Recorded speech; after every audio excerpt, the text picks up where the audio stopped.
حضرت موسیٰ علیہ السلام سے ایک غریب آدمی نے درخواست کی کہ آپ کلیم اللہ ہیں، اللہ تعالیٰ سے دعا کریں کہ وہ میرا رزق بڑھا دے، مجھے کئی وقت فاقے ہو جاتے ہیں۔ حضرت موسیٰ علیہ السلام نے بارگاہ خداوندی میں اس کی درخواست پیش کی تو بتایا گیا کہ اس آدمی کی قسمت میں قلیل روزی ہے، اس لیے ہمارے ہاں سے تھوڑا تھوڑا کر کے اسے روز دیا جاتا ہے تاکہ آخر تک ملتا رہے۔ اس شخص کو جب سے بات معلوم ہوئی تو اس نے درخواست کی کہ آپ اللہ تعالیٰ سے سفارش کر کے میری قسمت کا سارا رزق مجھے ایک بار ہی دلوا دیں۔ اللہ تعالیٰ نے حضرت موسیٰ علیہ السلام کی دعا قبول کی اور اس غریب شخص کو تمام زندگی کا رزق ایک ہی بار مل گیا۔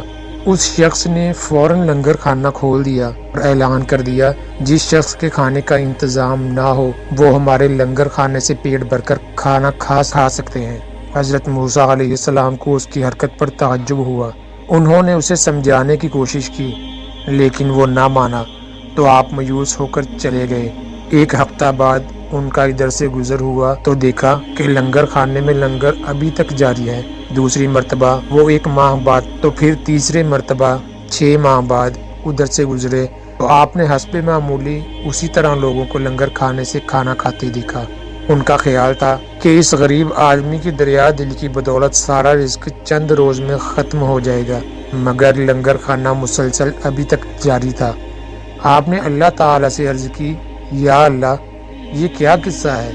اس کا تھوڑا سا رزق ابھی تک چل رہا ہے۔ جواب آیا، بے شک اس کی قسمت میں تھوڑا سا ہی رزق تھا جو اب تک ختم ہو جانا چاہیے تھا، لیکن ہمارا قانون ہے کہ جو شخص ہماری راہ میں کچھ خرچ کرتا ہے تو ہم اس کا 10 گنا اس کو دنیا میں اور 90 گنا آخرت میں دیتے ہیں۔ یہ شخص بھی اس قانون کے دائرہ سے باہر نہیں۔ جتنا یہ ہماری راہ میں خرچ کرتا ہے اس کا 10 گنا ہم اسے دنیا میں ہی دے دیتے ہیں۔ اس میں تعجب کی کیا بات ہے؟